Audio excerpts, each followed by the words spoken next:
Press the bell icon on the YouTube app and never miss another update.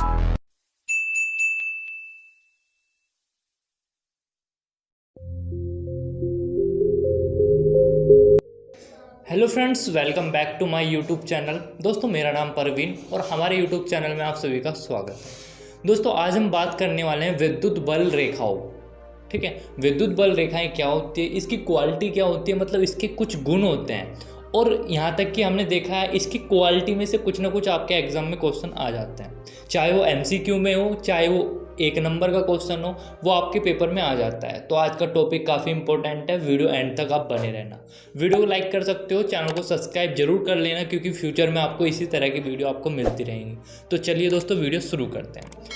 पहले हम समझने वाले हैं एक्चुअल में विद्युत बल रेखाएं होती क्या हैं। तो आप सभी को बताना चाहूँगा, ये एक प्रकार से बोल सकते हैं काल्पनिक रेखाएं होती हैं, इमेजिनेशन के द्वारा बनाई जाती हैं ये वाली रेखाएं। ठीक है, अब ये पॉइंट उठता है कि एक्चुअल में ये कैसे बनती हैं। तो उसकी क्वालिटी में हम बताने वाले हैं कि अगर पॉजिटिव चार्ज होगा तो कैसे बनेगी, नेगेटिव चार्ज होगा तो कैसे बनेगी, अगर पॉजिटिव और नेगेटिव एक साथ रख देंगे तो पूरा क्या ग्राफ बनेगा उसका। तो पूरा ये समझने वाले हैं, तो आपको एंड तक बने रहना होगा, जब भी आपको समझ में आ पाएगा। तो पहले इसकी डेफिनेशन समझ लेते हैं। विद्युत बल रेखाएं विद्युत क्षेत्र की चारों तरफ की खींची गई काल्पनिक रेखाएं विद्युत क्षेत्र को लगातार प्रदर्शित करती हैं, इसे ही विद्युत बल रेखाएं कहते हैं। मतलब कहने का मतलब जो मैंने आपको बताया वही है।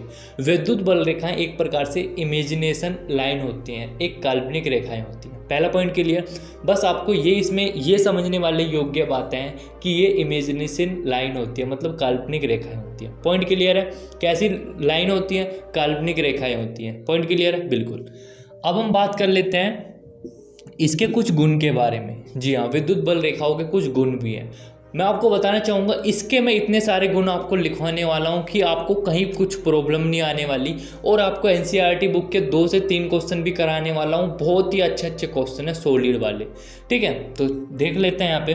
पहला पॉइंट है, विद्युत बल रेखाएं धनावेश से चलकर ऋणावेश पे खत्म होती है। अब ये तो होगी समझने वाली बात कि धनावेश से चलेगी और ऋणावेश पे खत्म हो जाएगी, पर एक्चुअली में होता क्या है इसको समझना है। तो आप देख पा रहे हो यहाँ पे पॉजिटिव चार्ज है, ये निगेटिव चार्ज है। तो आप सभी को बताना चाहूँगा, अगर नहीं पता तो यहाँ पे देख लेना। आप सभी को पता है पॉजिटिव चार्ज के कारण विद्युत बल रेखाएं किधर की ओर होती हैं? ये होती हैं बाहर की ओर, बाहर की ओर। और आप सभी को पता है माइनस के कारण होता है सर अंदर की ओर। ठीक है, ये चीज़ तो पता होगा आपको, मैं कई बार बताकर आ चुका। ठीक है, पॉजिटिव के कारण बाहर की ओर, माइनस के कारण अंदर की ओर। ओके, पॉइंट क्लियर है, बहुत बढ़िया। अब यहाँ पे देखो, यहाँ पे पॉजिटिव चार्ज भी रखा हुआ है और निगेटिव चार्ज भी रखा हुआ है। अब हमें पता है पॉजिटिव के कारण बाहर की ओर, तो ये हो गया बाहर की ओर। अब देखो, इसका बाहर यही तो होगा। अच्छा, माइनस के कारण अंदर की ओर, तो इसका अंदर ये होगा और इसका अंदर ऐसा होगा। तो आपको ऐसा बोल सकते हो कि देखो, आप यहाँ पे देख पा रहे हो पूरे डायग्राम में, इसको पढ़ने की भी ज़रूरत नहीं। अगर आपको लग रहा है कि थ्योरी हमको याद नहीं होती, तो थ्योरी मत पढ़ो, इसको देखो। विद्युत बल रेखाएं धनावेश से चलकर ऋणावेश पे खत्म हो जाती है। देखो ऐसे चलती हुई आ रही है ना, कहाँ पे चली गई? ऋणावेश पे। तो पॉइंट क्लियर हो गया होगा। पॉइंट क्लियर है पहला, काफ़ी इंपॉर्टेंट पॉइंट है और बहुत ही इंपॉर्टेंट है। दूसरा पॉइंट है, विद्युत बल रेखाएं कभी भी बंद वक्र नहीं बनाती। जी हाँ, अगर आपको कहीं वक्र बनता हुआ दिखाई दे रहा, मतलब एक वक्र मतलब एक गोला का रूप में दिखाई दे रहा है आपको, तो समझ लेना वो विद्युत बल रेखाएं नहीं है। ठीक है, और आप सभी को बताना चाहूँगा एक्चुअल में क्या होता है। अगर आप हायर एजुकेशन में जाओगे, NDA, CDS और एयरफोर्स, नेवी और IIT, मतलब जितने भी एग्ज़ाम होते हैं ये 12th के बाद, तो आपको इसमें छांटने के लिए आता है। तो बताइए कि इसमें से कौन सी विद्युत बल रेखाएं सही हैं। तो यही आपको कॉन्सेप्ट लगाते हुए चलना होगा। ठीक है, तो दूसरा पॉइंट क्या है? दूसरा पॉइंट ये, कभी भी बंद वक्र नहीं बनाती। कैसे नहीं बनाती? अगर आपको इस टाइप में मिलता हुआ दिखाई दे रहा है। और एक चीज़ और बताना चाहूँगा, वो भी इसकी नेक्स्ट क्वालिटी है कि विद्युत बल रेखाएं एक दूसरे को कभी भी इंटरसेक्ट नहीं करती। ठीक है, वो काफ़ी इंपॉर्टेंट है, बोर्ड के हिसाब से भी काफ़ी इंपॉर्टेंट क्वेश्चन है वो, उसको मैं अलग से लिखाऊंगा अभी। ठीक है, तो नेक्स्ट समझ लेते हैं। विद्युत बल रेखाओं का निर्वात में अंत नहीं है, अतः ये अनंत तक फैली होती है। आप सभी को बताना चाहूँगा, यहाँ पे समझ लेते हैं इसको। आप सभी ने देखा होगा और अभी मैंने यहाँ पे लिखा भी था, जैसे मैंने यहाँ पे लिखा पॉजिटिव क्यू, यहाँ पे मैंने लिखा पॉजिटिव क्यू, और मुझे पता है पॉजिटिव क्यू के कारण विद्युत बल रेखाएं बाहर की ओर होती है। तो मैं क्या काम करूँगा, मैं ऐसा कर दूंगा बाहर की ओर। अब तुम ये देख पा रहे हो कि तुम तो कहोगे सर आपने तो इन जो विद्युत बल रेखाएं हैं यहीं पर एंड कर दिया, और आप बोल रहे हो अनंत तक फैली होती है। क्योंकि भाई आप इसको कितना ही बढ़ा सकते हो, ऐसे कितना ही ले जा सकते हो, ठीक है। मतलब ये अनंत तक फैली होती है, इनका कोई अंत नहीं होता निर्वात में। पॉइंट क्लियर है। आपको ऐसा नहीं करना कि भाई आप इसको एंड कर दो, और अपने हिसाब से आप कितने भी बना सकते हो। और एक चीज़ और बताना चाहूँगा आप सभी को, इसमें सिमेट्रिकल बहुत ही इंपॉर्टेंट होती है। कैसे, देखो जैसे आपने देखा यहाँ पे प्लस क्यू था हमारे पास, और हमको पता है प्लस क्यू के कारण विद्युत बल रेखाएं बाहर की ओर होती हैं। तो हम क्या काम करेंगे, बाहर की ओर, बाहर की ओर, बाहर की ओर, बाहर की ओर। आप देख पा रहे हो जितनी बड़ी ये वाली लाइन है उतनी बड़ी ये वाली लाइन है, उतनी बड़ी ये वाली लाइन है, उतनी बड़ी ये वाली लाइन है। तो मतलब इसमें सममित, जिसको बोलते हैं हिंदी में सममित, सिमेट्रिकल जिसको इंग्लिश में बोलते हैं, मतलब इसका स्ट्रक्चर एक जैसा होना चाहिए। ऐसा नहीं कि भाई तुम देखो ये वाली लाइन ऐसा बड़ी कर दो, ये छोटी, ये और बड़ी, ये छोटी। तो ऐसे विद्युत बल रेखाएं कभी भी प्रदर्शित नहीं की जाती। पहला पॉइंट। होप करता हूँ दोस्तों ये पसंद आ गया होगा। अब नेक्स्ट पॉइंट के बारे में डिस्कस कर लेते हैं दोस्तों। अब हम बात कर लेते हैं नेक्स्ट पॉइंट की। और आप सभी को फिर मैं बताना चाहूँगा, इसको हल्के में मत लेना। कभी आप ये समझो कि हम केवल और केवल ये 4 और 5 पॉइंट उतार लें और हमारा काम चल जाएगा। भाई इसको समझोगे तो आपको फ्यूचर आपका सिक्योर हो सकता है। जी हाँ, जो आपको फ्यूचर में पढ़ाई करने की ज़रूरत पड़ेगी ना, तो फिर वो आपको पढ़ने की ज़रूरत नहीं पड़ेगी अगर आप इसको तैयार कर लेते हो। तो 4 पॉइंट देखते हैं। 4 पॉइंट में क्या लिखा हुआ है। 4 पॉइंट में लिखा हुआ है विद्युत बल रेखाओं की संख्या कितनी भी ले सकते हैं। कहने का मतलब कि विद्युत बल रेखाएं हम 1 2 3 4 50 100 कितनी भी ले लो। कोई यहाँ पे कोई ज़बरदस्ती नहीं कि आप 4 ही लोगे, आप 5 ही लोगे, आप कितनी भी ले सकते हो। परंतु परंतु परंतु विद्युत बल रेखाओं का घनत्व एक समान लिया जाता है। जी हाँ, वो बहुत मैटर करता है कि आप कितना उनमें घनत्व कितना दिखाना चाहते हो। जैसे फॉर एग्जाम्पल आप देख सकते हो, आप यहाँ पे देख रहे हो मैंने प्लस क्यू आवेश लिया, पर आप यहाँ पे देख रहे हो यहाँ पे मैंने 4 विद्युत बल रेखाएं ली हैं। अब यहाँ पे ऐसा सपोज करो, ये तो कोई है, ये तो मैं हूँ और ये हो तुम। मैंने तो ओनली 4 विद्युत बल रेखाएं ली हैं क्योंकि मैं कंजूस आदमी हूँ। मैंने ली 4 विद्युत बल रेखाएं। भैया तुम तो बहुत अमीर आदमी हो, तुमने बहुत सारी ले ली। तुमने ले ली 1 2 3 4 5 6 7 8, तुमने 8 ले ली। तो इससे कोई फर्क नहीं पड़ने का, चाहे आप 4 लो, चाहे आप 8 लो, चाहे आप 12 लो, कितनी भी ले लो। परंतु आपको घनत्व का वहाँ पे बहुत ज़्यादा मैटर करना होगा। अब देखो जैसे कि आप यहाँ पे देख पा रहे हो, जैसे ही आपस में मिलती हुई पास आएंगी, देखो जैसे विद्युत बल रेखाएं आ रही हैं, जैसे जैसे पास आएंगी तो इनका घनत्व जो है वो कम होता चला जाएगा। ठीक है, जैसे कि आप यहाँ पे देख पा रहे हो, ये कितनी दूर है ना, बहुत दूर। इसका मतलब इसका घनत्व ज़्यादा होगा और इसका एंगल भी बड़ा होगा। ठीक है, और जैसे आप यहाँ पे देख रहे हो स्पेस थोड़ा यहाँ पे कम है, तो हम यहाँ पे बोल सकते हैं इसका घनत्व कम है और इसका एंगल भी कम है। ठीक है, पर यहाँ पे विद्युत बल रेखाएं की जो विद्युत बल रेखाओं की जो संख्या है वो इसके मुकाबले ज़्यादा है। और एक पॉइंट और बताना चाहूँगा आप सभी को, अगर कोई एंगल जितना छोटा होगा, अगर देखो यहाँ पे फॉर एग्जांपल के तौर पर आप इसको समझ ले, इसको नोट मत करना, इसको ओनली ऑन समझना आपको। जैसे मैं कह रहा हूँ ये प्लस क्यू है, ठीक है, और ये केवल और केवल 4 विद्युत बल रेखाएं निकाल रहा अपने में से। ठीक है, केवल और केवल 4 विद्युत बल रेखाएं निकाल रहा है खुद के अंदर से। तो मेरा क्वेश्चन ये है कि ये एंगल भी बड़ा होगा, है नहीं बड़ा। अगर देखो इसमें से मैं कितनी निकाल लूँ, 1 2 3 4, अगर मैं ज़्यादा निकाल लूँ तो इसका मतलब एंगल भी कम हो जाएगा। एंगल कम होने का मतलब क्या, एंगल कम होने का मतलब है उसका घनत्व भी कम हो जाएगा। बस ये कॉन्सेप्ट है। बस आपको ये याद रखना कि भाई जितनी विद्युत बल रेखाएं होंगी उसका बोल सकते हैं घनत्व उतना ही कम होता चला जाएगा। और जितनी विद्युत बल रेखाओं की संख्या कम होगी घनत्व उतना ही ज़्यादा होगा। बस इसको थोड़ा सा रिलेट कर सकते हो आप, ठीक है। चलिए मैं इसको रब कर देता हूँ, नेक्स्ट पॉइंट के ऊपर डिस्कस कर लेते हैं। नेक्स्ट पॉइंट क्या है, इसको स्क्रीनशॉट ले सकते हो आप, या कॉपी में नोट करते हुए चल रहे हो तो अच्छी बात है।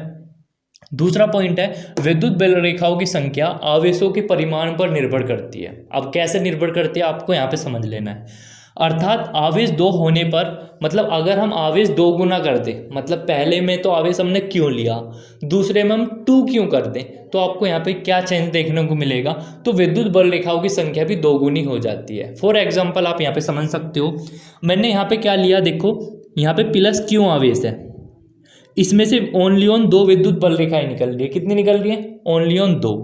अब देखो आपको समझने योग्य यहाँ पे ये बात है, यहाँ पे मैंने प्लस क्यों आवेश लिया है, यहाँ पे 2 क्यों, मतलब आवेश का मान कितना हो चुका है, आवेश का मान हो चुका है 2 गुना। 2 गुना का मतलब यहाँ पे विद्युत बल रेखा की संख्या भी कितनी हो जाएगी, 2 गुना। देखो पहले यहाँ पे 2 थी, 1 2, तो 1 2 3 4, 2 गुनी होगी नहीं होगी, 2 का स्क्वायर या 2 का 2 गुना, 2 की 2 में मल्टीप्लाई करो 4। अच्छा सर अगर सपोज करो यहाँ पे 4 होता तो फिर यहाँ पे सर यहाँ पे क्या करते, तो भाई देखो यहाँ पे 4 आ चुका है ना, तो 4 का 2 गुना करो, 8 होगा नहीं होगा, ठीक है। दोनों एग्जाम्पल आप लिख सकते हो अलग अलग, देखो मैंने एक में ही लिख दिया पर आप अलग अलग लिख सकते हो। सर अगर यहाँ पे 3 होता तो फिर आपको पता है 3 का, देखो अगर यहाँ पे देखो एक और बढ़ाओ लो, अब यहाँ पे कितनी विद्युत बल रेखाएं हो चुकी हैं, 1 2 3 4 5 6, तो यहाँ पे कितना होगा सर 12 होगी। तो आप लिख सकते हो, इंटेलिजेंट हो चुके हो। कहने का मतलब ये है, अगर टेस्ट मतलब जो आवेश है वो क्यों है और उस पर विद्युत बल रेखाएं 2 हैं ओनली ऑन, और अगर दूसरा आवेश प्लस 2 क्यों आवेश है और उस पर कितनी हो जाएगी, ऑटोमेटिक 4 हो जाएगी, आप सभी को पता होगा। अब देखो यहाँ पे ये पॉइंट क्लियर हो गया होगा। नेक्स्ट पॉइंट है विद्युत बल रेखाएं आवेश की सतह के लंबवत होती है। कैसे होती है आप यहाँ पे देख पा रहे हो, देखो ये प्लस क्यों आवेश है, मैंने क्या बोला, आवेश की सतह के लंबवत होती है। देखो आवेश की सतह, आवेश तो ये रहा ना, देखो आवेश ये है ना, इसकी सतह मतलब ये 90 डिग्री 90 डिग्री 90 डिग्री 90 डिग्री। तो कहने का मतलब कि विद्युत बल रेखाएं जो होती हैं आवेश की सतह के क्या होती हैं, परपेंडिकुलर होती हैं। नेक्स्ट पॉइंट हम डिस्कस कर लेते हैं। नेक्स्ट पॉइंट 7 नंबर पॉइंट, विद्युत बल रेखाएं हमेशा चालक की सतह के लंबवत होती है। जी हाँ, अगर आपको कोई कंडक्टर दिखाई दे रहा है, आपको बताना चाहूँगा बहुत इंपॉर्टेंट क्वेश्चन बनते हैं यहाँ से, और आपके एनसीईआरटी की बुक में भी दे रखे हैं, वे क्वेश्चन भी मैं आपको कराऊंगा, ठीक है। विद्युत बल रेखाएं हमेशा चालक की सतह के लंबवत होती हैं। कैसे, देखो ये आपके पास कोई चालक है, चालक मतलब यहाँ पे आप लोहा भी ले सकते हो, चालक मतलब जो जिसमें इलेक्ट्रिसिटी आराम से फ्लो हो सके, पता है ना चालक किसे कहते हैं, जिसमें इलेक्ट्रॉन का फ्लो हो सके। अच्छा चलो एक क्वेश्चन मेरा ये है आपसे कि जो विद्युत धारा का प्रवाह होता है वो किसके कारण होता है, बताओ कमेंट बॉक्स में। अच्छा तो मैंने बताया विद्युत बल रेखाएं हमेशा चालक की सतह के लंबवत होती है। तो देखो चालक तो ये रहा, लंबवत ऐसी तो होगा, देखो कैसे 90 डिग्री 90 डिग्री एंड 90 डिग्री। समझ में आ गया, ये 4-5 पॉइंट डिस्कस करें। अभी और पॉइंट है इसमें काफ़ी इंपॉर्टेंट दोस्तों। अब हम बात कर लेते हैं कुछ अलग पॉइंट की, ठीक है। वे तो कुछ पॉइंट हो गए, अब कुछ एक्स्ट्रा पॉइंट भी है जो आपको याद रखने हैं, क्योंकि आप इसको याद रखोगे जब भी आप क्वेश्चन को हीट कर पाओगे, अदरवाइज नहीं कर पाओगे, ठीक है। तो 8वां पॉइंट है विद्युत बल रेखाएं 2 आवेशों को जोड़ने वाली रेखा के सममित होती है। कहने का मतलब है कि विद्युत बल रेखाएं अगर 2 आवेश हैं, एक आवेश ये रहा एक आवेश ये रहा, तो जो जोड़ने वाली लाइन है ना उसके सिमेट्रिकल होगी, मतलब जैसा ऊपर की ओर होगा ऐसे नीचे की ओर होगा, ठीक है। तो इसको देख लेते हैं। तो आप यहाँ पे देख पा रहे हो, देखो जैसे मैंने ऊपर की ओर एक लाइन खींचा ऐसे एक नीचे की ओर, मतलब समझ पा रहे हो, इसका मतलब ये है कि सिमेट्रिकल होता है। अब देख पा रहे हो आप, ठीक है। और ओके समझ पा रहे हो ना। अच्छा और मैं मान के चल रहा हूँ, देखो मैं मान के चल रहा हूँ ये एंगल अल्फा है और ये वाला एंगल बीटा है। तो आप सभी को पता होगा जैसे कि मैंने अभी आपको बताया था, जो एंगल जितना बड़ा होगा उसमें से उतनी कम विद्युत बल रेखाएं निकलेगी। अगर मैं आप सभी से ये पूछूं कि इसमें से किसकी विद्युत बल रेखाएं सबसे ज़्यादा होंगी, Q1 की या Q2 की, तो आप सभी का जवाब क्या होना चाहिए? आप सभी का जवाब ये होना चाहिए कि इसमें से कम विद्युत बल रेखाएं निकलेंगी, इसमें से ज़्यादा निकलेंगी। तो हम बोल सकते हैं Q1 छोटा होगा जबकि Q2 बड़ा होगा। आपको ये भी पता होगा, अगर मैंने यहाँ पे मोड लगाया तो इसका मतलब है विद्युत बल रेखाओं की संख्या।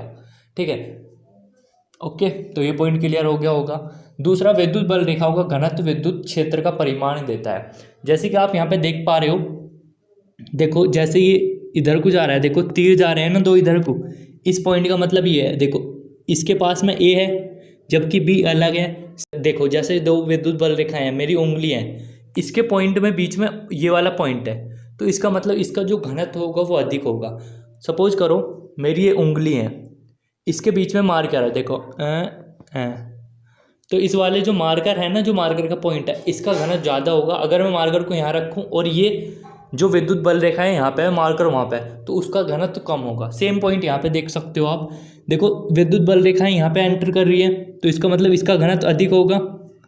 घनत्व का मतलब उसकी विद्युत क्षेत्र की तीव्रता अधिक होगी फ्रेंड्स, घनत्व नहीं, तीव्रता अधिक होगी। ठीक है ना, इस पॉइंट को नोट करना आप सभी। जैसे कि यहाँ पे सी है, सी का भी विद्युत क्षेत्र की तीव्रता अधिक होगी, जबकि बी के पास कोई विद्युत बल रेखाएं नहीं आ रही है, तो इसका मतलब इसका कम होगा। तो हम बोल सकते हैं ई ए बड़ा होगा किससे? ई बी के। ठीक है, सेम यहाँ पे ई सी बड़ा होगा ई बी के मुकाबले। और आप देख पा रहे हो, देखो यहाँ से भी, इधर से भी दो विद्युत बल रेखाएं निकल रही हैं, यहाँ से भी दो निकल रही हैं, तो इसका पॉइंट का मतलब है कि ई ए बराबर होगा ई सी के। ई का मतलब है फ्रेंड्स यहाँ पे विद्युत क्षेत्र, इलेक्ट्रिक फील्ड जो होता है ना, उससे रिलेटेड है। नेक्स्ट पॉइंट है विद्युत बल रेखाओं पर स्पर्श रेखा खींचने पर वह विद्युत क्षेत्र की उस बिंदु पर बताता है। देखो पॉइंट का मतलब क्या है, जैसा ए पॉइंट है, बी पॉइंट है, सी पॉइंट है, तो मैं क्या काम करता हूँ, यहाँ पे क्या खींचता हूँ? स्पर्श रेखा खींचता हूँ। तो स्पर्श रेखा का खींचने का मतलब है इस टाइप में स्पर्श रेखा खींचनी, इस टाइप में और इस टाइप में। तो आप देख पा रहे हो E1, E2, E3, तो अलग अलग विद्युत क्षेत्र की दिशा बताएगा, है ना। देखो लगातार चेंज हो रही है ना। और एक चीज़ हमेशा याद रखना, नेक्स्ट पॉइंट में मैं वही बताने वाला हूँ, दो विद्युत बल रेखाएं कभी भी एक दूसरे को नहीं काटने की। ठीक है, जैसे कि आप यहाँ पे देख पा रहे हो, मैंने क्या काम करा, मैंने दो विद्युत बल रेखाएं ली और इनको आपस में काट दिया। ठीक है, ये इस टाइप में। तो फिर मैं यहाँ पे क्या काम करूँगा, यहाँ पे मैं स्पर्श रेखा खींच दूँगा इस टाइप में, और एक इस टाइप में खींचूँगा। तो आप यहाँ पे देख पा रहे हो, एक दिशा इधर की ओर हो जाएगी, दूसरी इधर की ओर हो जाएगी, तो इम्पॉसिबल है, ये नहीं हो पाएगा। तो आप यहाँ पे फिर से देख पा रहे हो।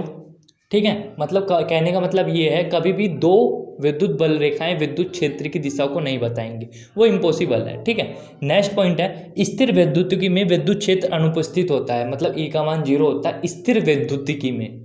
ठीक है, अब यहाँ पे मैं कुछ क्वेश्चन आपको दिखा रहा हूँ, देखो आपको दिख रहे होंगे कुछ क्वेश्चन स्क्रीन पे। उनमें से ये पूछ रहा है कि इनमें से कौन सी विद्युत बल रेखाएं सही दिखाई दे रही है। यहाँ पे आपको A B C D E 6 option दिखाई दे रहे हैं, 6 में से कोई एक सही है, आप कमेंट बॉक्स में बताइएगा। तो आप पहले में देख पा रहे हो, यहाँ पे कोई कंडक्टर दे रखा है, और जैसे कि मैंने आपको बताया था, कंडक्टर परपेंडिकुलर 90 डिग्री का एंगल बनाना चाहिए, जबकि यहाँ पे क्या हो रहा है, यहाँ पे कुछ अलग ही है। ठीक है, और ये एक दूसरे को इंटरसेक्ट भी कर रही है, और मैंने कहा था काटना भी नहीं चाहिए, तो ये ऑप्शन तो कट हो गया, ये ऑप्शन नहीं होने का। दूसरे ऑप्शन पे जैसे हम आते हैं, तो दूसरे ऑप्शन में आप देख पा रहे हो, हमें पता है प्लस से माइनस की ओर जाती है विद्युत बल रेखाएं, पर यहाँ पे अगर नीचे देखोगे तो इसमें थोड़ा चेंज आपको देखने को मिलेगा, उसको फॉलो नहीं कर रहा। तीसरा ऑप्शन इसमें राइट है, जो एकदम कंडीशन फॉलो कर रहा है। अगर आप डी ऑप्शन देखोगे तो डी ऑप्शन में ये विद्युत बल रेखाएं काटती हुई नजर आ रही हैं, जो कि इम्पॉसिबल है। एंड नेक्स्ट ऑप्शन में अगर आप देखोगे तो वही, उसका तो कोई मैनर्स ही नहीं है, वो बिल्कुल ही बेकार है। तो इसमें आपका तीसरा ऑप्शन बिल्कुल राइट है, इसको आप टिक कर लेना। ठीक है, तो ये एनसीईआरटी का एक क्वेश्चन हो गया। एक क्वेश्चन और कर लेते हैं फ्रेंड्स, इससे क्या होगा, आपकी थोड़ी प्रैक्टिस बन जाएगी। ठीक है, जैसे कि आप स्क्रीन पे एक क्वेश्चन और देख पा रहे हो। ठीक है, इसमें क्या है फ्रेंड्स, मैंने आपको अभी बताया था जितनी ज़्यादा विद्युत बल रेखाएं निकलेंगी किसी में से उसका, ठीक है, विद्युत, इसको मैं रफ कर देता हूँ फ्रेंड्स। मैंने आपको बताया था, क्वेश्चन आपको स्क्रीन पे दिख पा रहा होगा पूरा पूरा। ठीक है, तो मैं इसको सोल्व कर लेता हूँ यहाँ पे। तो इस क्वेश्चन में क्या आता है फ्रेंड्स, आप देख पा रहे हो यहाँ पे Q1 चार्ज है और एक दूसरा Q2 चार्ज है। अब यहाँ पे क्या हुआ फ्रेंड्स, इन्होंने 1 2 3 4 5 6 7 इन्होंने क्या काम करा, एक सेकंड, ये प्लस का आवेश है, नहीं ये प्लस का आवेश है, ये माइनस का आवेश है। ये एक्चुअली मैं आपको बताना चाहूँगा 2010 में ये IIT के एग्ज़ाम में आ चुका, IIT मेंस। ठीक है, अब आपको पता है, देखो एक्चुअल में वो आपको बताना चाहूँगा, इसमें अभी कुछ नहीं पता ये पॉजिटिव चार्ज है नेगेटिव चार्ज है, इसको अभी हम कुछ नहीं बोल सकते। ठीक है, आपको दे रखा है डायग्राम, Q1 और Q2 बोल रखा है, ये नहीं दे रखा कि माइनस का कौन सा है प्लस का कौन सा है बस। ठीक है, इस टाइप में दे रखा है। कितने यहाँ पे कितनी लाइन है, 1 2 3 4 5 6 7, 3 4 5 6 7।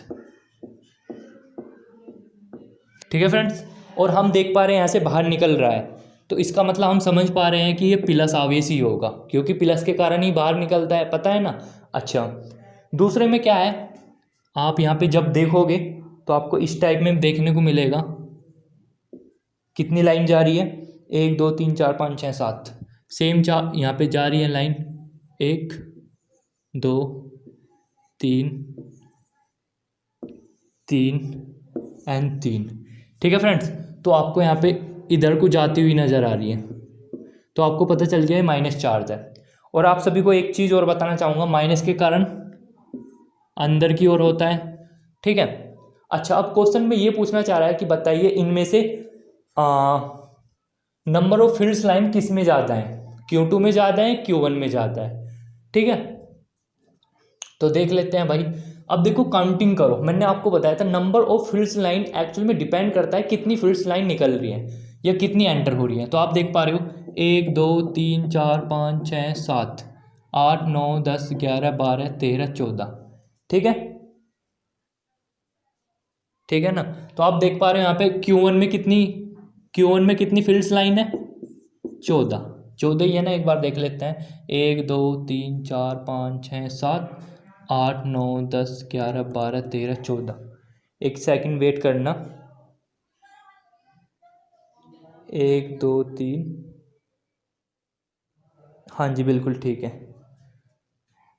ठीक, देखो ये वाली नहीं है इसमें, ठीक है ना, माफ़ करना, इसमें ओनली ऑन 13 है। ठीक है, जो क्वेश्चन में आपको लिखा हुआ है वो ये वाली नहीं है, ओनली ऑन 13 इसमें फील्ड्स लाइन निकल रही है। जैसे कि अगर आप Q2 में देखोगे, Q2 में आपको कितनी निकलती हुई नजर आ रही है, 1 2 3 4 5 6 7 8 9।